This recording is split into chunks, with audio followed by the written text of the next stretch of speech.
Good morning, everyone, and welcome to Tate Liverpool in this windy morning. I am very impressed by the amount of people who faced the wind against the direction to come towards Tate. I myself cycled down and it took 10 minutes. It was like going uphill. But welcome to this event, this talk by Tim Marlow about the value of art. I'll just do a quick introduction. Then Tim will do his talk, and we will have a Q&A at the end with the possibility for you also to ask questions that might come up from the conversations before. I think Tim probably doesn't really need a real introduction, but I'll just do it formally, just in case. Is now Director of Artistic Program at the Royal Academy. But for a number of years, he has been Director of Exhibitions at YCube, and across his career, he also has done more than 100 television programs with Sky Art, BBC, Channel 5 and others. But he also is a critic who has written for publications such as The Guardian, Art Review, so from the sort of general newspaper to the professional criticism. There's a vast spectrum in which he's occupied a variety of professional positions, which is definitely one of the reasons why we are so interested in his career and his commitment to the arts. So without any further ado, I'll just hand over to Tim, who I think has a presentation, but will walk around and sit and stand. I'm going to lie on the sofa as well. Yeah, you're spoiled for choice. Thank you. Thank you very much. I love the idea that everything I do could actually converge into one. And I love the idea that one day I'll be able to review in the Guardian newspaper a major show I've curated at the Royal Academy and give it an absolutely glowing review and then go on television and talk about how fantastic it is. Sadly, that isn't going to happen. I don't have that platform.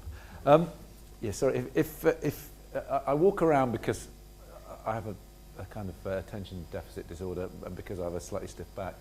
But the talk that I was asked to give was wonderfully open. I mean, it could have been very specific. The guidelines could have been very specific. I needed them. But Laura and I were just talking, and she said, well, why don't you do something about, the value of art or why art matters? And that immediately struck a chord. But of course, then with that vast blank canvas, you think, right, where do I go with this? So what I'm actually going to wrestle with, starting on a very personal level, but hopefully more critical and expansive, is the value of art. For those of you who think that my time at YCube, which I'm very happy to talk about, and I enjoyed very much, and it gave me a great experience of working with some of the best artists in the world. If you think that might mean that the value of art for me is commercial, you're wrong. It felt very uncommercial when I was at YCube because I had the freedom to do what I wanted with artists, if you'll take that with a pinch of salt, if you know what I mean. I mean, creatively. Whereas now, working for an institution that is privately funded, it's not state funded, actually my role has to be slightly more commercial. I have to get involved in fundraising and so on. But this talk is emphatically not commercial. So I've broken it into 4 sections. And this will be a trans-historical romp, because that is my passion, and I think that's how we measure the value of art. So the first of the 4 is personal. Not in a self-indulgent way, although I'm sure there'll be an element of that, obviously. But I do think that art is something that, to begin with, you can only encounter from a personal perspective. It's not that all people have to encounter it when they're young. Some people come to it much later in life. It's not to say that one's personal taste, prejudices, beliefs, hopes, aspirations are the only contact with art. In fact, that can be very limited or limiting. But it is the most intensely important thing, I think, in our engagement with art. And I hope it's something that, as I'm intending to show, has led to, I won't say a deeper understanding, but it's been the root of why I've been as interested in so much art in different kinds of ways. Now, Dali's not an obvious starting point. My tastes, I don't subscribe to the view that Salvador Dali is overrated. I don't subscribe to the view that he was an adolescent self-obsessed who only art students or people just before they go to college love, and then after that we all grow up and don't bother with him. I think he's a very complicated and underrated figure. But my own engagement with Dali actually was as a kid, 9 or 10 years old. It was the first painting I ever took notice of.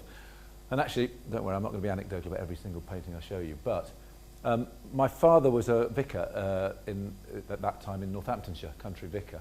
And my cousins from Glasgow came to stay, and one of them was obsessed with animals and found a dead bat, or a load of them actually, in the church. There was one bat that caught his eye. He seemed to know what he was into. He was about 13 at the time, my cousin. Anyway, put it in a matchbox, took it back to Glasgow, went to the Cove and Grove Art Museum and art galleries and museum. It was across all the disciplines, and showed it to the bat curator, I think that was the title, I just invented it. And the curator said, this is rare and really interesting. Do you mind if we keep it to look at it? My cousin said, of course, keep it. And then eventually they said, could we have it? So it was bequeathed. So the family used to make this, every summer I'd go to stay in Glasgow and Edinburgh with my aunts there and go to the festival. And well, I think when I was 9 or 10, we just used to go and stay with them and play crazy golf or whatever. But we always used to make the pilgrimage to the Kelvin Grove museums and galleries to see cousin Stuart's bat. And there comes a time when, you know, you can only look at a bat for so long. It was more the label. And then, of course, you start to look around. And this was the painting that first caught my eye. Now, you could conflate the fact that, you know, father, country vicar, church, goes to an art museum, sees this. I was probably more likely to have balked at religious art. My father was a liberal Anglican. He's dead now. I was brought up in the Church of England. I'm an agnostic. Some people say those two positions are not contradictory. But anyway, but my own view on religion, which we might come to later, is detached, agnostic, confused, and often not bothered. But very interested in other people's views of religion and how it's impacted on art. Did you notice I didn't say I respect everyone's religious beliefs? Because I kind of do, but aren't you tired of people saying that when they don't really? So we'll move off this pretty quickly. But there is something miraculous about it to a child. And there still is to an adult because of its perspective, because you know, it's the vision of it's St. John's vision of Christ on the cross, and so you get this extraordinary perspective and the miraculous nature of Dali's facility with paint and being able to realise this extraordinary vision, and also playing with something familiar like images of the crucifixion, but actually managing to twist it. You know, even in 1951, after what the best part of 1,500 years of Christian art, because remember, it only becomes an image really in about the 5th century. It's pretty amazing. So all these things, consciously, subconsciously, I think, struck a chord. But of course, this kind of art in an art gallery, when you start to look at it, also leads you to looking at other things. Now, I did really love this painting. And of course, the art historian in me later on is going to love claiming this. I had an eye early on and I could spot a Rembrandt, and it was marvellous that this was so important. And obviously I had this connoisseurial eye and discernment. But actually, the Kelvin Grove collection in those days, the way it was displayed, and because as a kid, yeah, I liked soldiers and, you know, the armour and that kind of thing. This was, again, it was a really dramatic painting. And actually, it looks good on a slide, probably better than it did in the flesh, does in the flesh. It's a very sacrilegious thing to say, but anyway. You know, that kind of contrast, the drama. And I think now there's a theory that it could be Alexander the Great. It used to be called Head of a Soldier, now it's called A Man in Armour. But I adored this painting and constantly went back to it. It became part of an expanded kind of pilgrimage. You know, I'd do the bat, do Dali, do this, and then other things. And when I saw my first great Rembrandt show at the Rijksmuseum, which would have been in the early 90s, which this wasn't in it, I kind of realised then that this was not a great Rembrandt, that Rembrandt was a much greater artist than this. And then I saw this recently in the National Gallery's exhibition. And I thought, well, it's not a great Rembrandt, but it's still a moving Rembrandt, and that could just be my own age and nostalgia. But it is interesting that certain works of art, not always acknowledged great works of art, but they resonate with us in different ways at different times of our life and career. So I'm very proud as a kid to have had an affection and a relationship with this, but actually it isn't connoisseurial. It wasn't the great Rembrandt, but it worked for me. And in fact, it was John Bellamy, who I was with in Amsterdam with reviewing for radio the Rembrandt exhibition. Now, it could be because he was Edinburgh, not Glasgow, but it was he who first said, when I said, oh yeah, and that wonderful one in Glasgow, he went, no, that's a nursery painting, he said. I wouldn't go that far. I'm giving you 4 moments of personal contact, I suppose. Rothko, again, when I left school, I went to Australia for a few months and came back and was going to read history. My mum was living in a flat in Pimlico at the time, and so I spent the summer with her there, and I would constantly go into what was then the Tate Gallery, and there were lots of things that I was interested in then, and I was one of those classic kind of, you know, adolescent existentialists. I used to have Sartre in my pocket and thought I was cool and moody and deeply thoughtful and so on. So I was genuinely interested in art and culture, but didn't know much about it. And Rothko, this room, this is at Tate Modern, but the room that was there, and these extraordinary works, they really got under my skin. I mean, they irritated me, not because I thought they were rubbish, but because I just had no idea what they were. But I spent quite a lot of time sitting with them. And even then, I didn't know quite why they moved me so much. And then I started to get more interested in, say, American art and abstract expressionism and so on, and understood historically what they meant. But actually, I do think that that kind of visceral contact that these works have, that these surfaces are dying, he mixed glass and so on, and they're on sailing canvas, and the last big, beautiful show at Tate Modern was exploring Rothko's work and looking at how in conservational terms they are fading. But the images, these entrances, that I discovered later that he looked at Michelangelo's architecture, he talked about the equivalents of monuments like Stonehenge and so on. But I realised, in fact, that, and there's the prison and stuff here. And then later, I remember taking some school groups when I was doing my masters at the Courtauld. One of the ways I funded it was doing that. And I remember a 10-year-old girl who had, she wasn't emotionally disturbed, but she started crying when we were in this room. And we said, her teachers said, well, what's the matter? And she said, I think the man who painted this must have been very, very unhappy, and I can see somebody being strangled in the picture. And I thought, well, it's not there, but there's something about the power that these works seem to have. And I guess if we want to reduce it to, analytical essentials, it's something about the sublime, isn't it? I mean, we all, I think, in different ways, understand that you're confronted by certain things that seem bigger than you are, that make you aware of your mortality or fragility, and it's sometimes a landscape. We know it's a construction from Burke and Turner, and the great romantic poets have also explored it. But I think with Rothko, for me, its scale, its impact, this kind of almost, you get very Freudian about it, although he was more Jungian, this kind of beating, womb-like vision of the world. There is this sense of somehow distantly being reminded of your place in the grand scheme of things, or your irrelevance in the grand scheme of things. And then finally, which you might feel more incongruous really after that, but I think Anthony Caro is a great, great artist and a very underrated artist. But what I mean is that my taste, as you can see, even early on, was quite eclectic. I remember seeing this sculpture pretty well in this location at the Tate, and I remember again not quite understanding it, and then realising, I think it was something very contemporary. This would have been in the 80s. I saw this first, and then got to know him as I wrote a thesis for masters and then an unfinished PhD that was loosely around British sculpture, 60s, 70s, 80s, and got to know him and became very close to him, and realised actually that this work still had a freshness and vitality, and a lot of his very best work did, even though it was made back in the 1960s.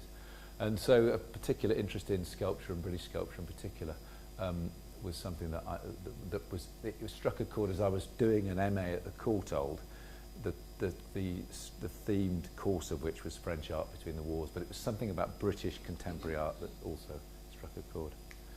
So, section 2, self-awareness, not as in me, but as in us, that one of the great things that art does, the value of art, is actually making us aware of our specific place in the grand order of things, or our nebulous place in the grand order of things, but also that very 20th century interest and obsession, the whole notion or construction of the self. This is an amazing work. It's still, I don't think Dürer actually titled it anything, but it's still officially called a self-portrait, but I've always called it self-portrait as Christ, and I think most people do that. And it's in the, it hangs in the Alte Pinakothek in Munich. It's obviously smaller than that. But, I mean, artist with a messiah complex, you certainly could say that. But actually, I'm not finger-pointing at Dürer. He was nowhere near as self-obsessed as a couple of artists I'm going to show you in a minute. But that idea about empathy, and that idea about knowing thyself, and that spiritual belief is a personal thing as well, they can all be loaded onto this. But of course, I show it not just because it's a miraculous painting, and because there is a kind of brash humour in the idea of identifying yourself with Christ, on the eve of the biggest upheaval in religious history in Europe. Dürer, a Protestant, but actually the theory was that he was became more Catholically inclined. And you've got that whole debate or dichotomy with Vermeer, among others, later. But the self-portrait in Western art, which we now see, I think, I do anyway, as one of the kind of central, it is a central trope. And you'd imagine that all artists would be self-interested and interested in their own image, if only because their own image was the most convenient and obvious thing to hand. But the self-portrait as a form really does emerge with Dürer. There are precedents, of course, but it is always said, and you can find exceptions, but that Dürer becomes the first major Western artist who extensively explores the idea of the self-portrait. It's Giotto, actually. There's examples. That's why I give you the mention that it's there before. This is the fantastic Last Judgment in Padua in the Arena Chapel, the Scrivani Chapel.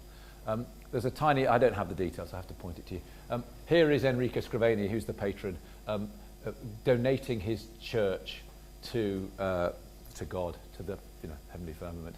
And it's always said, there's certain archive evidence, but not much, but anyway, it's always said that Giotto depicts himself watching this transaction of which he has been patronised, in the broad sense of the word, by him, and the commission comes. And so he's an observer, he's part of the landscape of his own great creation. Of course, he's on the side of those saved.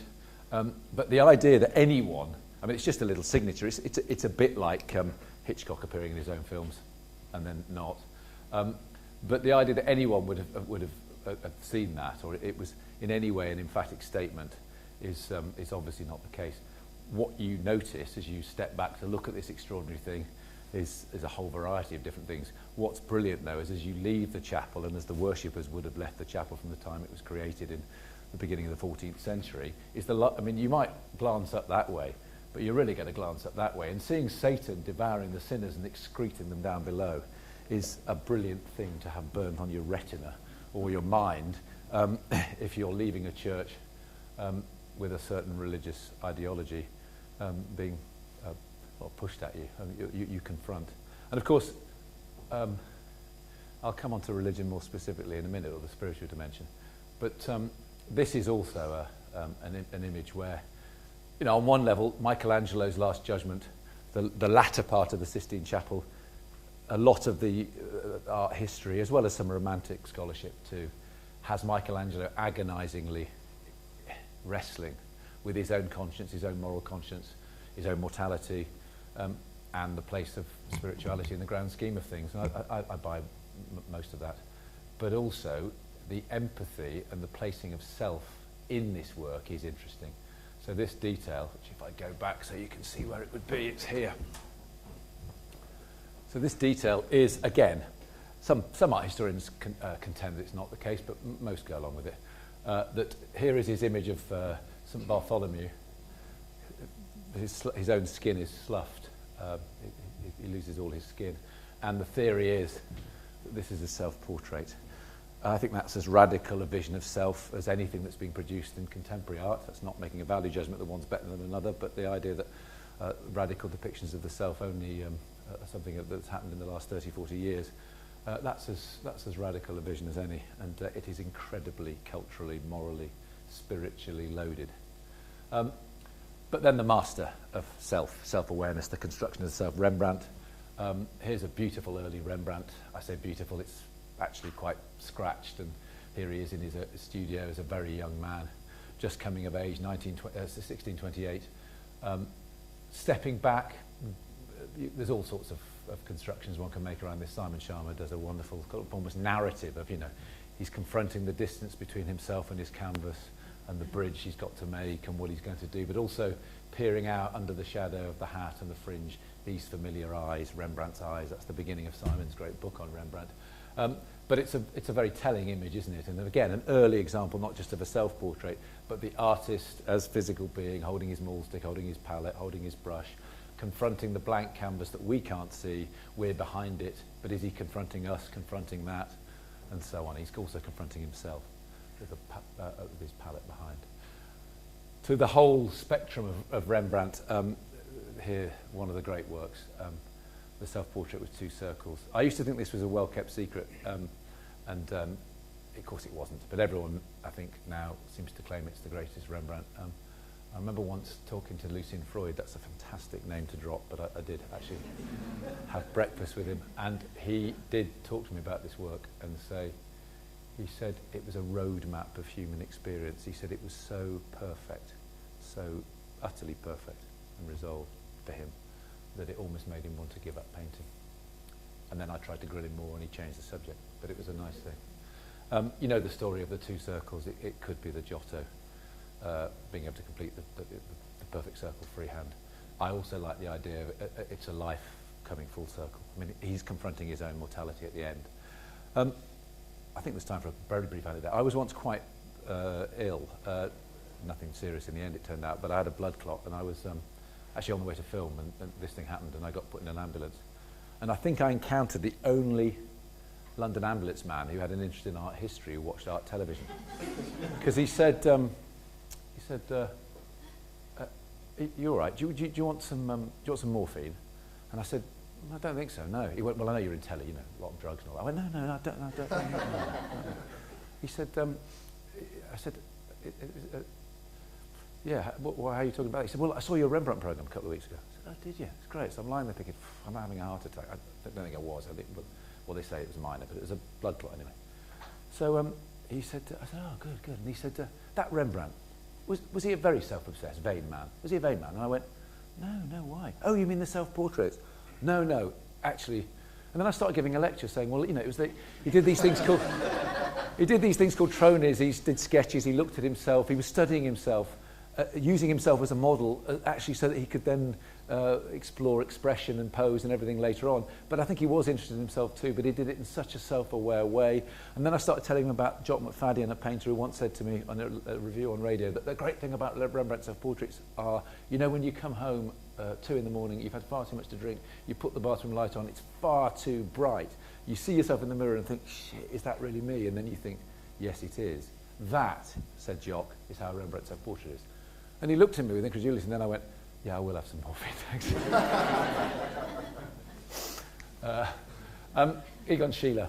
A leap. But actually, after Rembrandt, Schiele becomes the most prolific self-portraitist in the history of Western art, if we're looking at stats. And Schiele's vision, of course, is more self-obsessed. It's the Freudian or post-Freudian world of Vienna. Schiele dies at the age of 27 and is a tortured individual in a certain way. I once wrote a Pappy coffee table book on Egon Schiele where the basic thesis I had was that he was a kind of self-obsessed adolescent who never quite got out of that adolescent self-obsession. I mean, I admired Schiele and I thought this was a very smart construction, but the publisher said, it's not really, it's not exactly going to sell and put on people's coffee tables. Anyway, they sold it and then never reprinted it, which is obviously a great loss to Schiele's scholarship. But this, you can see, is again, it's the mirror construction, isn't it? And you know, there's nods in all sorts of ways. I mean, without Las Meninas, this really isn't possible or conceivable, but it's Schiele. He's got his model standing in front of the mirror, and he is admiring her or himself, or he's deconstructing or analysing the process of him painting. Painting as mirror, and the relationship between the painter and the model and the self and the picture and the world that he's creating and the world that we're in as viewers, and so on and so on. And then here is something that's slightly more angst-ridden, expressionistic, incredibly revealing, and yet controlled and is it self-glamorizing? Am I being unfair? I don't mean that in a very pointed way. I really do admire Schiele's work, but you know, Dali often has the finger pointed as an artist who, in a very knowing way, self-psychoanalyzes to the extent that when he showed a picture to Freud to be analysed, Freud said, well, you've done it. You always feel with a lot of Schiele's imagery of the self that actually he's laid out on a table how you're going to eviscerate the picture and how you're going to deconstruct it. But they're still incredibly impressive things, I think. And then Tracy Emin, who is at the moment has co-curated a show and is in a conversation with. That's not really possible because Schiele's dead, but there is a feeling of a creative conversation through time in Vienna with Schiele and Emin, and she feels very connected to Schiele and among other artists. And her work is self-obsessed because her life has become her art. And from the beginning, these early tapestries, Mad Tracy from Margate, there's an element of the confessional, there's the element of the self-exploration. These tapestries began when she was asked by her new gallerist, Jay Jopling, in '93 for a CV, and she just made a blanket, stitched everything that she'd done onto it. But her work veers between utter self-obsession and extraordinary self-awareness. And she is an incredibly smart individual, but whose intuition is what makes it the most interesting. And she's acknowledged her own divisions, the divided self and so on in her work. and she seems to anger and inspire people in equal measure. I consider her a friend, so I can't really pass judgment, but I think she has made some very, very good and important work. And I think she's one of those artists like Louise Bourgeois, whose reputation and career will keep moving upwards. Yeah, the tent, this is a self-portrait. I think slightly prurient response that, you know, it's from everyone I've ever slept with. That it showed how promiscuous she was, particularly. I mean, a lot of the people there, Ruth, Louise, these are friends of hers, or her nan, her grandmother, her mother who gave birth to her, she shared a bed with. The fetus one is extraordinarily moving, and she had lost 2 fetuses in various ways, and obviously she shared a bed with them. So this was destroyed in the fire in 2004-5 in London at Montmartre. And then, of course, the bed, which is almost impossible now to see through all sorts of cultural baggage, I think, and cultural layering. Interestingly enough, it's now become, in terms of value, its market price is over 2 million, which she was delighted with, because she's always argued that the art market for women is ridiculously skewed in relationship to the art market for men, so she felt she was able to compete with the big boys. You understand the historical resonances of this, whatever your position is on it, you know, from Rauschenberg's bed to extraordinary sightings, S-I-T-I-N-G, of all sorts of things in art history. I mean, the bed is often where we're born, usually where sometimes where we are procreated, often where we die. And so this again is a self-portrait where she spent 4 or 5 days in this fetid pit, contemplating whether she wanted to live or not. And then finally, in the self-awareness arena, this work, again, which is now kind of quite old, 20 years ago, but I still think it's an extraordinary work, and very influential in a funny kind of way. Mona Hatoum, Lebanese-born, now British, but spends a lot of time in Berlin. And this piece, called Corps étranger, foreign bodies, or body, it's this TARDIS-like space, and if you see in the middle, that orangey blue construction, which is this, actually what you do is you walk into this space, and you're therefore immersed, but you step onto what's a screen, which is vertiginous, and what that is an endoscopic journey through her body. I think 2 orifices, or 5, maybe 3, but definitely 2. And so this really is an internal journey. I mean, so in a way, you can claim this is as intimate a self-portrait as it's possible to do, and yet at the same time, it is extraordinarily detached, removed, universal, resonant, scientific, technological, and so on. Spiritual. Without doubt, some of the greatest works of art in Western art history have been inspired by or commissioned in the service of the promotion, propagandization of great religions.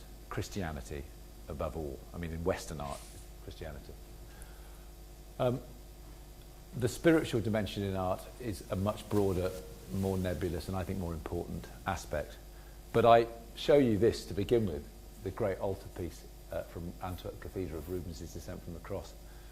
Because actually, for me, it has a great spiritual power, and yet it in some ways ought to be everything that my art history tells me to move away, to bulk at, because it's, I mean, it is following to the letter in many areas the doctrinal diktats of the Counter-Reformation. It's a supreme form of visual propaganda. It's a kind of part of the fight back, co-opting art in the service of the Counter-Reformation. It's in the side chapel. It's not the main altar, but one of the great side chapels at Antwerp Cathedral, but it was cited by Rubens to be there. And so, and also Rubens is an artist, notwithstanding the recent show at the Royal Academy, who I've always known and acknowledged his greatness, but always had a certain sort of problem with. And when I started to make a program about him, I realised, I was missing a huge amount. I mean, he's such a fantastically varied artist in his subject matter, incredibly talented, but actually an intellectual, a game player. He's many, many things that I kind of respect. But viscerally, it doesn't often get me, but this does, and it won't work here. But when you see it in the flesh, and when you understand that, every person taking this dead body has some physical connection to the body. So, I mean, there's the Catholic, it's the doctrinal idea, I suppose. of bearing the weight of the body of Christ. And then you realise in front of the altar it would be, if you kneel to receive the host is in line with Christ's body. You think, this is amazingly choreographed. I mean, it's beautifully cited. But actually, as a depiction of lifelessness, the life draining out of a painting, visual drama. I mean, he takes all the most difficult options here to make the most overcomplicated image, but it's not overcomplicated in the end. It reads beautifully, and the side panels also reinforce the notion of bearing the weight of Christ, and it's St. Christopher when the panels close and so on. And actually, I don't have the slide here, but as formal or formalist an artist as Anthony Caro took this and made an extraordinary steel construction after this work, and that in a way sort of crystallised an interest of mine in it, because he took a lot of the counter-reformatory baggage out of the work, but you were still left with this amazing physical formal construction. It is a physically overwhelming work when you see it. People always, in comparison, tend to prefer this work. The slide doesn't do it justice. Intellectually I do, and in fact it's a beautiful thing. But the Rubens is bigger than the screen, I mean much bigger. This work is about this big. And of course comparisons always do them on the same scale, so you never get that. But this is Rembrandt's wrestling with the same subject 25 years later as part of a series he made for the Stadtholder, and it's the Protestant version. If you want a kind of manifesto for Protestant Catholic approaches to art in the 17th century, this is it. Very few people are touching the body. I mean, there are people who are, but it's the people bearing witness, the Protestant idea of bearing witness, rather than bearing the physical weight. And the emphasis not on the body itself in that transubstantiation way. But also what I love is the empathy. This is Rembrandt again. In order to make this picture, he can't either resist or has to put himself somehow in the picture. So he is physically one of the people holding the body as it's lowered down, which I think is extraordinarily reverberative. Random in terms of time, but something like this, the Grunewald's great altarpiece at Isenheim, an unbelievable work of art. And I only have it's in different, I mean, it's a series of panels that fold round, and what you see is usually is the crucifixion. I don't have the resurrection, which is on the other side. But it's to make the point that, again, this is commissioned in a very specific religious context, but it's art that I think has an extraordinary spiritual dimension. There's not time to go into too much detail, but it is fantastic to remind people that this was built for a hospital that treated lepers. And if you look at the body of Christ, it's almost like gnarled, rotted wood, but it has these sores all over it. And when the panels are closed, it's the resurrection. And the resurrected Christ is this lean, cleansed, pure body. And you think, that's amazing. That context in which people being treated for this, I mean, it is, of course, a form of spiritual promise or religious promise or propaganda, but it's a redemptive view that says, you believe whatever happens to you in this life, in the next life it will be this. Now, you buy the message or not, but it's a very, very powerful depiction of it. I also love the fact that Simon Wilson, I don't know if anyone of you know him, but he used to be the head of education years ago at the old Tate. Then he became curator of interpretation. He's a wonderful man. He still writes and talks about art, and he's absolutely a dead ringer for John the Baptist. So I always think of Simon when I see that. If he comes up to Tate Liverpool, I think he does come and lecture now and again. If he comes up, just keep that in your mind, and then say, didn't I see you in that Grunewald painting?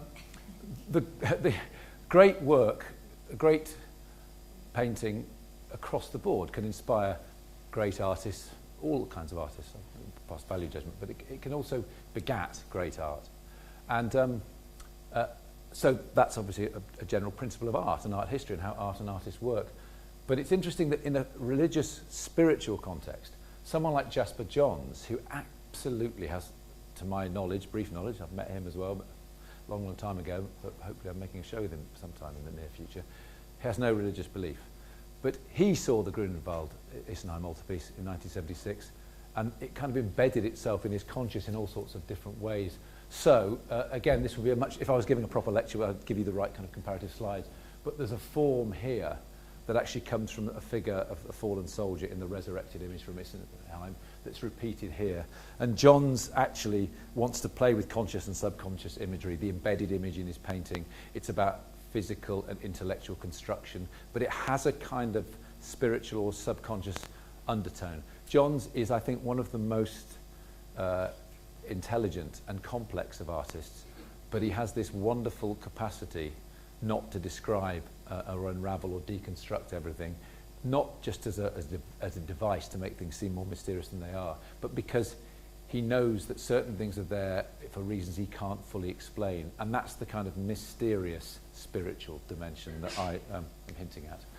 Something like this is much more clearly taken from or inspired by both Grunewald's Isenheim altarpiece, also Picasso, but also X-ray technology, as well as various theories about spiritualism and seances and so on. But this is the earliest surviving, maybe now not the earliest surviving, there's an earlier one being discovered. It's one of the earliest surviving Bacon works that was published in Art Now. Herbert Reed edited that in 1933. And it's a very, very much the work of an artist trying to find voice, find style, find vision, but working through the examples of various artists, but having this kind of haunting spiritual presence that in a kind of way you see manifest in Bacon's later, more mature work. Incidentally, as an aside, I don't know if anyone knows who owns this work. It's not hidden. It always says Collection Murder Me when it's lent, which is Damien Hirst. Damien bought this work, owns this work. And Bacon is a hero of his, and Bacon here, an avowed and almost aggressive atheist, but working through religious subject matter and a kind of spiritual, anti-spiritual dimension. I mean, this putrid, rotting flesh, there's a painting that almost smells in its putridity. The crying mouth that comes from Bacon studying medical textbooks after the First World War of mouth diseases, but also, of course, of the great moment in the Eisenstein film, Potemkin.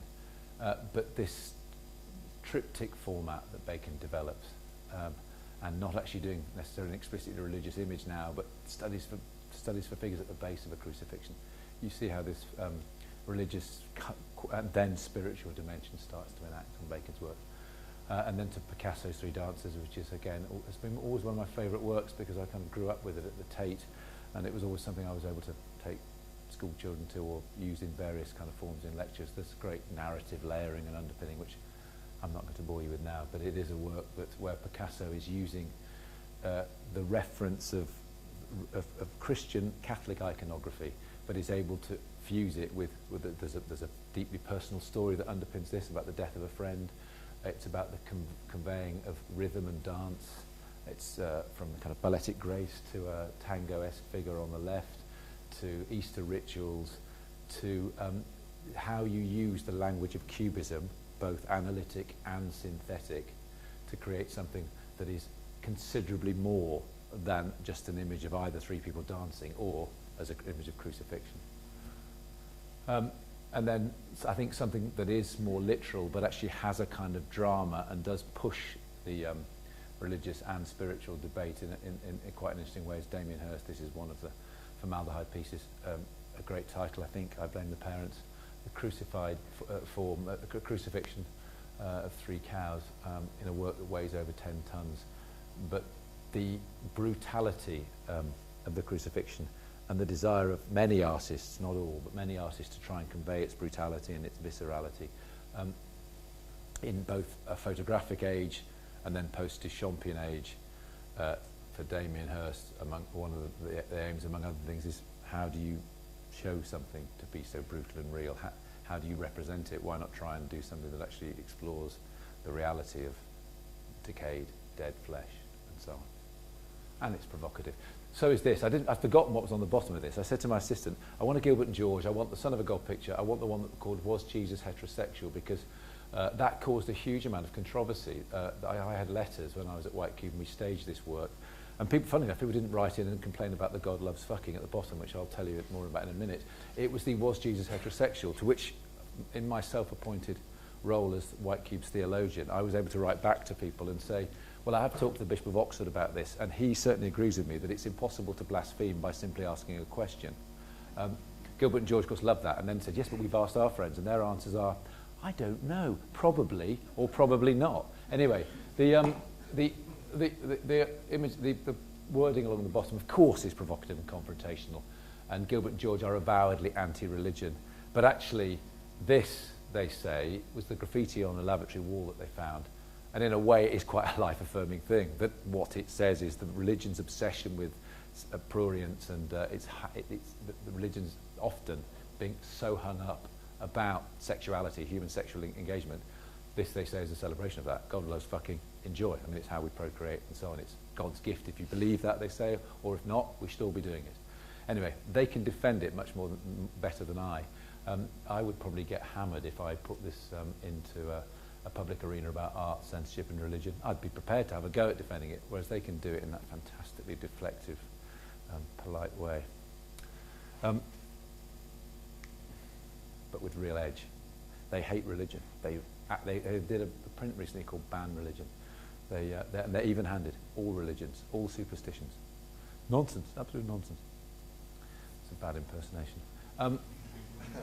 This is, again, back to the spiritual dimension that was that I mentioned or hinted at with Rothko, having seen that great Tate Seagram murals.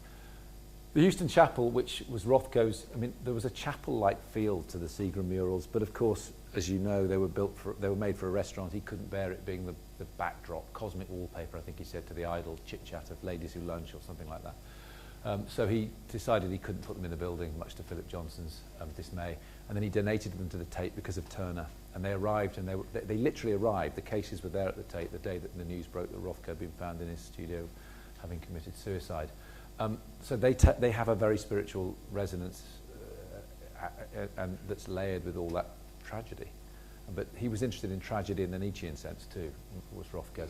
Whereas this is his attempt, this is his wonderful attempt at creating an actual chapel. It's a commission. It, for me, never quite feels as powerful as the Tate Seagram's paintings, because the actual paintings themselves that are much blacker than they look here, but obviously they're much richer than just a monochromatic black canvas. They don't seem to have the power. But in a purpose-built space by Philip Johnson down near the Menil Collection in Houston, attached to the University of St. Thomas, many people find them incredibly powerful. And it's that spiritual aspect that now a lot of people go to this place not for a religious devotion, religious contemplation, religious inspiration, although many do. The art has become the site of pilgrimage, so people go to look at the art, and it's the art itself that becomes the arena, the trigger for a personal journey and personal meditation. And that transcendental aspect of the art that also relates to the sublime that I mentioned earlier with Rothko, in something like this, Oliver Eliassen's great weather project at Tate Modern, it certainly seemed to have a spiritual power for many people. It's, you know how it was made, it's actually a mirror, so it's only half the sun, but image of the sun, but then was reflected, and the whole of the turbine hall felt ethereal, and it was taken over and filled, and it encouraged, up to that point, you could say, most people going to galleries behaved in a certain formal way, and most galleries expected people to behave in a very formal way. But here, because there was a mirror on the ceiling, you could literally contemplate yourself in the vastness of a turbine hall whose space seems to have been doubled, and it's pretty big anyway because there were mirrors on the ceiling. People lay down to look at themselves. The Tate, because it's quite an open space, the turbine hall, they did an all-night vigil. Vigil, you see, there's a religious term I've thrown in. It was just an all-night opening on a Saturday night towards the end, which is what Oliver wanted. And people were allowed to bring drink, allowed to bring food. I mean, the Tate obviously can't admit it, and I don't know if it was an official policy, but they were fairly relaxed about all sorts of things. I mean, there was a fairly strong aroma of marijuana at 3 in the morning. But to be honest, I'm not sure you needed any narcotic substance when you contemplated this. The whole thing was a kind of trip. And then to this, the Chrysophilia Upper Room, which again, I mean, he was using religious iconography, but actually it has a spiritual power and an immersive power that's much closer to the Rothko Chapel, or the, you know, on a smaller scale, the Eliasson piece, where the upper room refers to the upper room in which the Last Supper took place. There are 13 paintings, each representing one of the disciples with Christ at the end. They're all rhesus monkeys. Of course, there's a reference back to the Veronese painting where he was accused literally of making a monkey of the Counter-Reformation by including a monkey in a painting. They're on elephant dung. What was so beautiful and transcendental about them was the physical surface, because, you know, Chris layers them with resin and image and resin and image. and the light hit them and slid down, and actually you got these extraordinary, I don't know why Kids does that, sorry, it's a kind of glow, isn't it? You have this extraordinary shadows cast from the layers of the painting. And again, I found it a very transformative experience, not a literal immersion into, oh yeah, this is the Last Supper, this is what it's about, this is what it's about. And then this wonderful piece, first made, or fabricated by Anthony in '97, but finding a permanent home. And thank you all, anyone who lobbied and helped raise the funds, because it is a great, great work, I think. From 2005, Crosby Sands, and 10th anniversary coming up. I think Anthony's coming up to do a talk with some bloke. Well, it's me, actually, in about 3 weeks' time. If you come to that talk, I'll have a sweepstake with you. Anthony is the most brilliant and eloquent and poetic and intelligent lecturer. And I bet I don't get the third question in. It's an hour. But this piece, I think, has, I mean, in some ways, many of the things that I've mentioned in the context of the spiritual and the sublime can be seen in this piece.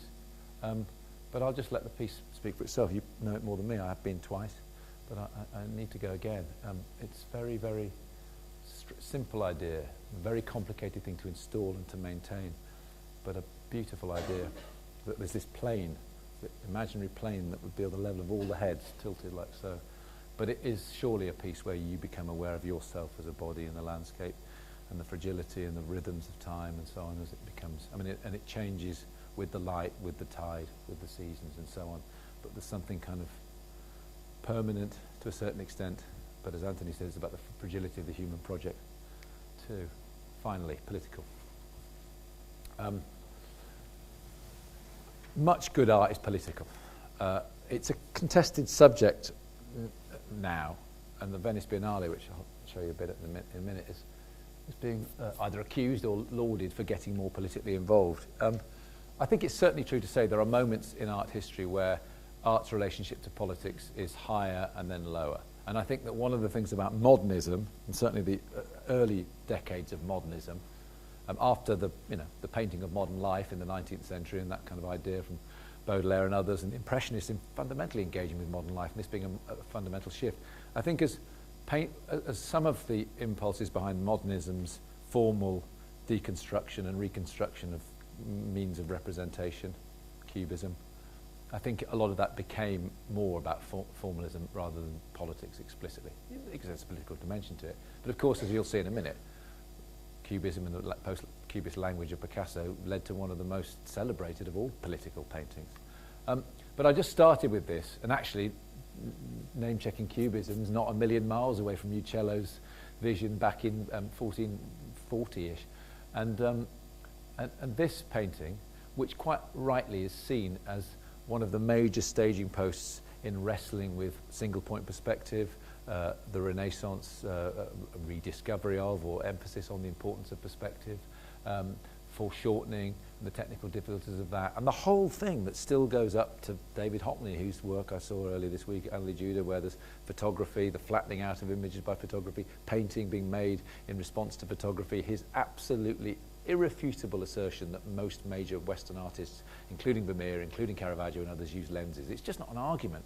The idea that because there's no documentary evidence to say that they didn't have there's nothing that says there was a lens there. You just have to look at the paintings. Any painter will tell you that. And I don't understand why it's even an argument, but I love the fact it took David Hockney, among others, to make it really public, and people still dispute it.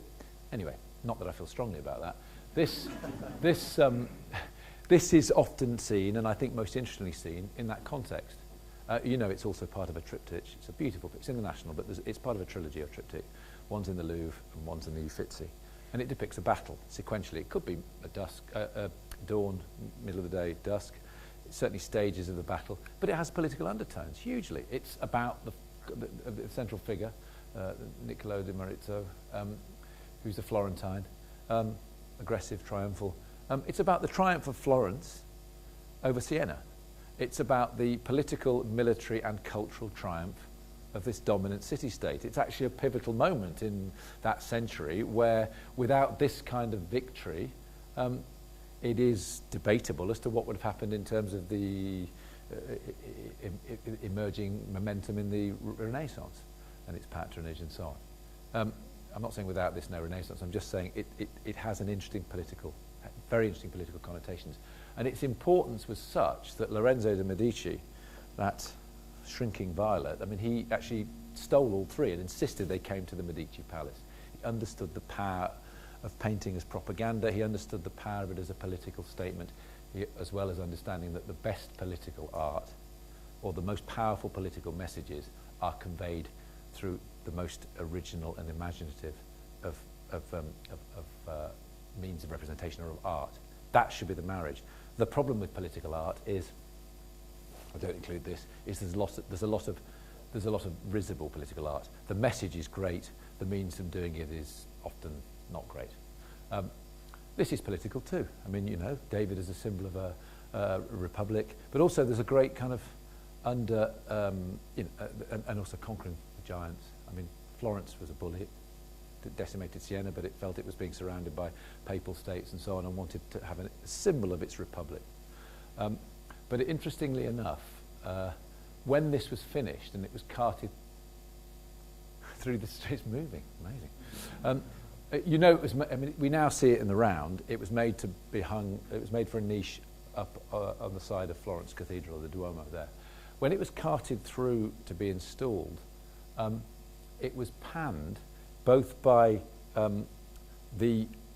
was going to say the right, I'm so stuck in our general election, by the supporters of Medici autocracy, and by the kind of Savonarola moralists who hated the fact it was an openly nude male figure. So in fact, it was a contested work at the beginning, politically and religious politics contested. It was pelted with stones, can you believe? Then it was put up, and then it suddenly it became a symbol of Florence, became a symbol of the Renaissance, became a symbol of something a lot more than simply the political context in which it was created and fought over. It transcended that, it became timeless, I suppose. And then, obviously, for me, perhaps the most powerful of all political artists in that arena, and the artist, I think, who in the last 200 years has had the greatest single impact on artists wrestling with human politics, the Enlightenment, the idea of human violence and conflict, Goya. But what I like about more contemporary responses to Goya is an acknowledgement of how complex an artist he was. Jake and Dinos Chapman have done a lot of work around Goya. I mean, they've worked with posthumous print editions of the disasters of war, and they've worked over them. But initially, they started making these constructions. So three-dimensional transpositions from two-dimensional images by Goya. And they're one of the reasons for doing this. They did it large scale. They did it life scale to a human figure. But they also early on did it to the scale of Goya. So you do exact scale to the print, and then the exact scale to the audience looking at it. Smart and interesting. And their view is, it's not a moral judgment against Goya, but they think Goya is an over-romanticized figure.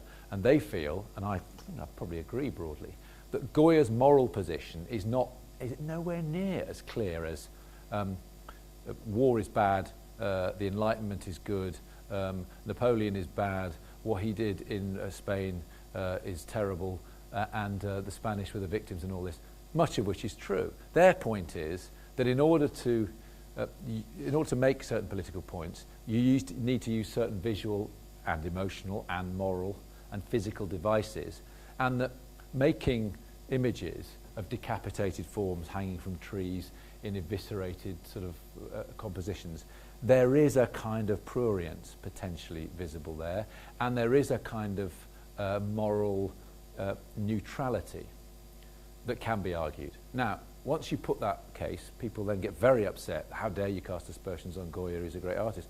They wouldn't deny that. I certainly wouldn't. I don't go as far as they do.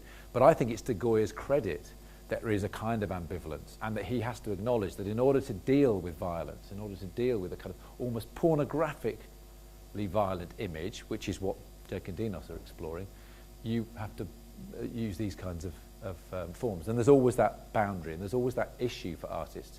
How explicit can I be to draw attention to the fact that something is explicit and visceral and make it real, and how much am I then drawing on the audience's kind of prurience or our broad obsession with things that we know we shouldn't really spend a lot of time wallowing in or looking at, but we can't resist it, and there is a kind of horror in doing that. To the great political work of the 20th century, in a way, in terms of its scale, filmic scale, an amalgamation of Picasso's formal languages that he'd explored in Cubism and post-Cubism, but triggered by a particular event and an extraordinarily controlled but emotional response to that very devastating but quite small-scale tragedy, the bombing of a Basque town. I mean, small scale in the grand scheme of the Spanish Civil War or what was about to happen in Europe, but to be able to use that moment, and the radio accounts and the newspaper accounts, to produce something that I think, certainly in the history of 20th century Western art, is as universal in its resonance as any picture. I'm not saying this is terrible art, but I'm giving it as an example of something that's just been put in the Venice Biennale by a collective coalition called the Gulf Labour Coalition, who basically, the curators, or the curator, Okwe Nweza, has, I think, selected them because he wants them to give them a platform to ask questions about who is building the Guggenheim in Abu Dhabi. It's about the labour laws, it's about the exploitation of immigrant labour in Abu Dhabi, it's about the colonial, post-colonial attitudes of different institutions in different places and the responsibility of those institutions, and the fact that artists have asked questions and started to protest, all reverberates. And in fact, the same collective, to their credit, in a very gentle way, protested outside and then inside the Peggy Guggenheim Museum as well, who are obviously an affiliated organisation with the Guggenheim in Abu Dhabi. So, in a way, it's the curator as political activist or as facilitator of political activism. Whether or not this is in any way an interesting work of art is a moot point. I don't think it is. I think it's a banner. And I think that's fine, and I think it has a role in the Biennale, and I think a Biennale, this Biennale in particular, and Francesca and I may talk about that later, we've both seen it, it is, I mean, it's about bringing together all sorts of different approaches, including the reading of Das Kapital for the next 6 months. So it's complex and sophisticated and mind-numbing on occasions, but it's not necessarily leading to great art.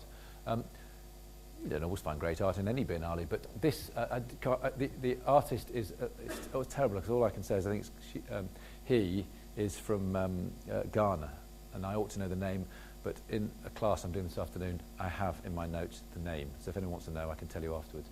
But this is interesting. There's 3 of them.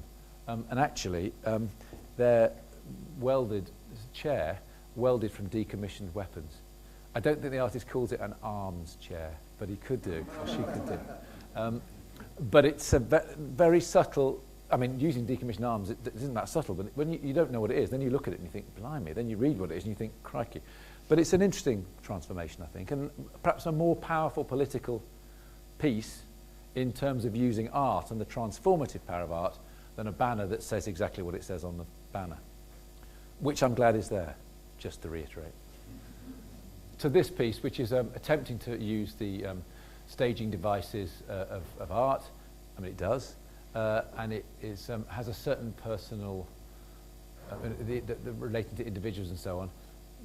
So it's one up in the transformative stakes from the Gulf Labour Coalition, but it's not fully there, I think, as a major piece. But anyway, I thought it was by a Russian collective, but called Lyinka. But here it's authored as Natalia Yakimanskaya, who I thought was part of that collective. But anyway, and it's called "Closed for the Demonstration Against False Election of Vladimir Putin." I love the fact it's Russian translation as well. We don't have the "the" in there. It's closed for the demonstration against false election of Vladimir Putin. And again, all strength to it for being there. There's a whole wall of these clothes.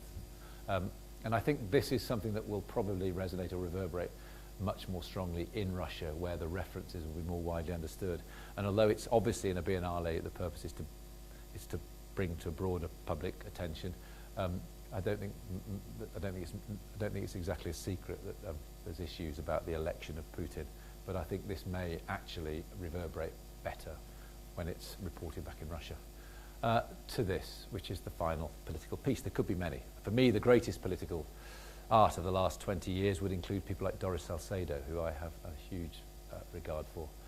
Not just Shibboleth at Tate Modern in the Turbine Hall, but that great piece she did, which I was involved in at Tate, at White Cube, called Neither, which is now in a foundation in Brazil, where there was panels of prison fencing embedded into the side of these plaster boards and then made together, so the whole gallery as you walked in looked like had this kind of chainmail fence embedded into it, and it was utterly immersive and utterly transcendental at the same time.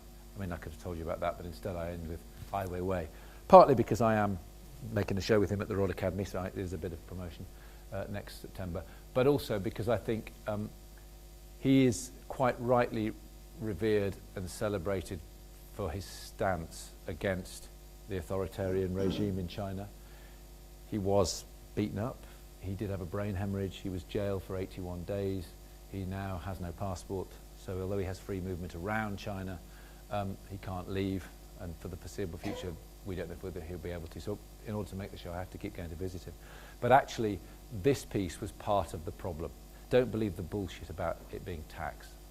Some people who should know better in this country try and tell you it's really about tax. They tend to be people who want to do business in China. The tax thing was, of course, he was told that's what the authorities did. There was a massive public rallying, and all the tax was put into an account. Funny enough, Weiwei was telling me recently, the Chinese authorities haven't wanted that money. It's not an issue about tax. It's about censorship, and it's about his impact in China. And it started with this. Because incidentally, to the Chinese government's credit, or the fact they don't care, maybe it's cynical, they're not stopping work being made by Weiwei leaving China. It's more about what he does internally. Although, having said that, they'll probably stop our shiploads, which leave in about 2 weeks, coming to the Royal Academy. But at the moment, not.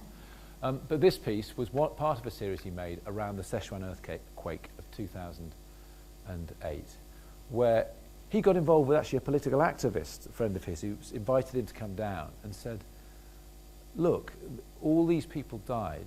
The schools were particularly vulnerable because the building regs were just corrupt, and all these 20 schools collapsed because they were built by corrupt contractors with local authority backing or governmental backing or neglect, and it's not being acknowledged. But also, just the people who died in this, there's no acknowledgement of their names. No one's saying how many, no one's even acknowledging who has died. It's just being acknowledged broadly by the authorities that a lot of people have died. And so he started, together with this activist, a simple list, which he still compiles, it's still being added to, of the people who died in the Sichuan earthquake. And that was what really got him to trouble with the authorities, this index, this register. He was then invited to go to Germany by the great Chris Durkon, who's at Tate Modern, who's leaving in a year to take over the great theatre, Brecht's Theatre in Berlin. And Chris made a show with him at the Haus der Kunst, where the names were first put on the wall. And actually Chris then made a project with Ai Weiwei. It was Ai Weiwei made a project on the outside where he got rucksacks, because around the site of the devastation, many of the sites of devastation, he said the most poignant thing was that they'd removed the bodies, but it was, schools, desks, but children's rucksacks scattered everywhere. So he made this piece where rucksacks made this snake up the side of the building.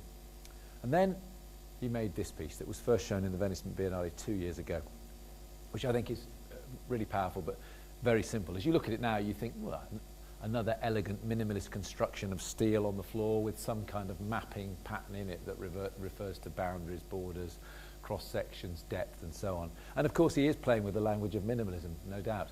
But actually, he acquired 100 plus tons, 150 tons, I think, at the last count, of the rebar, of the metal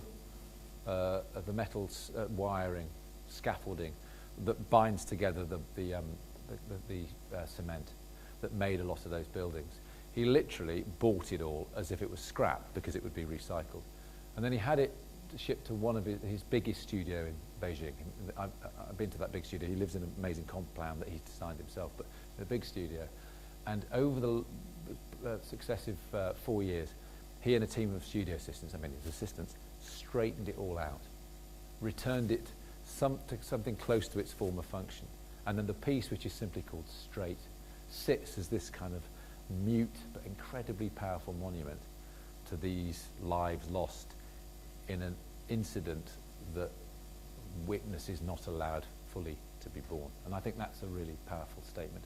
And the perfect note on which to end, except I had to give you a postscript, and the postscript had to bring the contaminating market into everything. And I bet Francesca wants to talk a bit about that. We can if he wants. But I put this in because I saw this series. I've seen this series a few times, actually, the Picasso and the Masters. This is late Picasso in the 50s. Well, late-ish, beginning of late. But it was also in the Picasso and Politics exhibition here, the series was. And it's really interesting that this series in particular, I think, is an accomplished series, but it's Picasso the Marxist, sorry, it's not true. Picasso the Communist Party member, Picasso the colonialist protester. It's inspired partly by the French war in Algiers and the Algerian War of Independence. It's also triggered by the death of his close friend and rival Matisse. There's a Matissean dimension to it.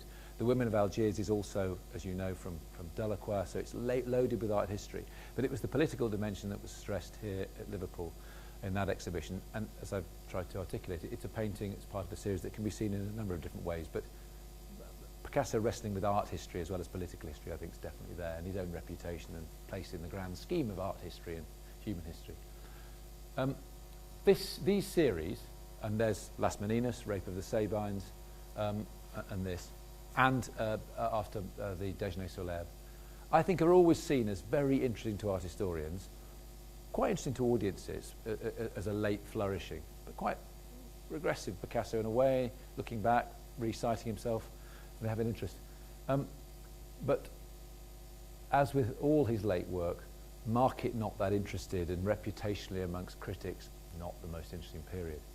And the irony now that a work like this, which is certainly not part of the most inventive aspect of Picasso's career, which runs all the way through. I'm not saying it's got to be early Cubism to be really revered, but it seems utterly ludicrous to me, sublimely ludicrous, that this has just gone for 102 million and has broken all records. And actually, I want to end on the point, not to put the blame to Picasso, not at all, but the market can only respond in making value judgments to what's available. And in terms of contemporary art, there's lots that's available, and there can be a kind of feeding frenzy. And actually, the fact that this has fetched 102 million has nothing to do really with the art world. Not much to do with it. It has very little to do with Picasso.